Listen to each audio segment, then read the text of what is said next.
pull a meal, and they ain't even have the goddamn bill.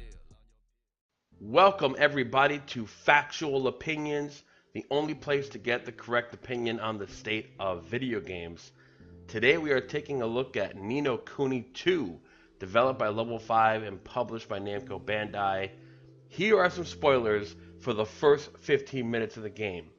The game starts off with the president and a convoy heading towards what looks like a New York looking metropolis.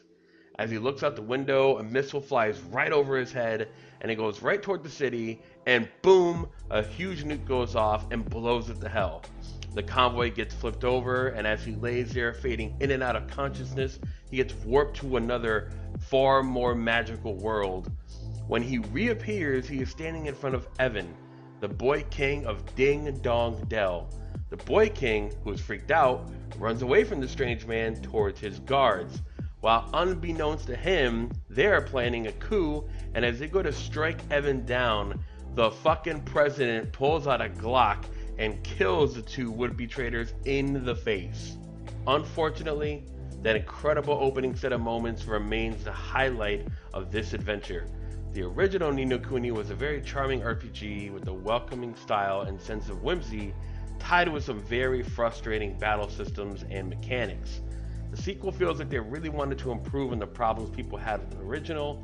The combat system was completely remade from scratch. It feels like an evolution of the Tales of series of RPGs, with brisk, responsive, real-time combat that has you doing jumps, blocks, dodges, and combo strings in between bouts of magic, melee, and ranged combat. The rest of the game seems great on the surface. It is very fast-paced. It doesn't wallow in tropes like amnesia or an abandoned super fighter legendary warrior kid dropped in a small village. Roland doesn't even seem to question how he got warped to this new world at all. The music is beautiful, with many great themes even in the early going on. It even harkens back to Level 5's past, with kingdom building and a touch of Suikoden mixed in for good measure. It all seems great on paper, and in reality it's pulled off well enough. It even controls and looks beautiful. However, after about 10 hours in, I can't really bring myself to keep going. The overall plot started decently enough, but it fails to live up to that incredible first opening moments. As each new story beat arrives, the solutions and the drama each problem presents is all very low risk and seemingly trivial. It feels like you're playing a game without any kind of stakes or consequences. The other severe problem with me is the ease of the game's combat.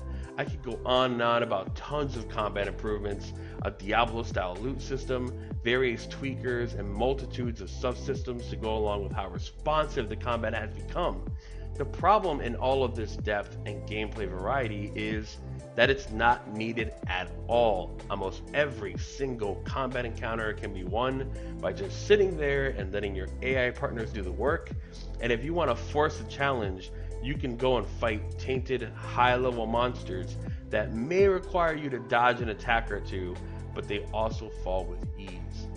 It's a shame, because part of the appeal of RPGs is the climb. Getting beat down by a huge boss and going back to leveling and needing to use all of the systems the game presents to put yourself in a position to win those hard battles. The feeling of satisfaction from fights like those have powered all of the classic JRPGs, old and new alike, from Chrono Trigger to Xenoblade Chronicles 2 that came out last year. This game is so incredibly easy that it seems like it was designed for children.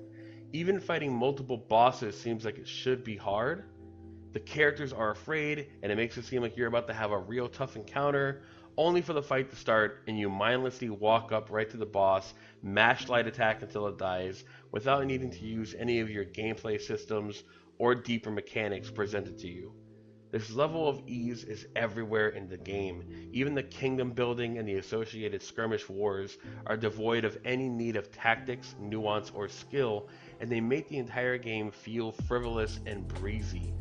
It's not beyond saving if they can find a way to add in some difficulty to this game through patches or whatnot, but after about 10 hours in, I had to put it down.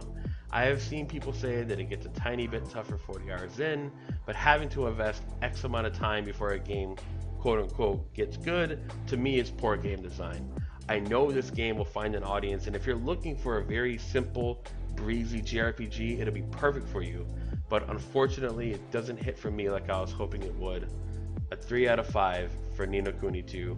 If you guys like the review, check out the written one on ntfgaming.com.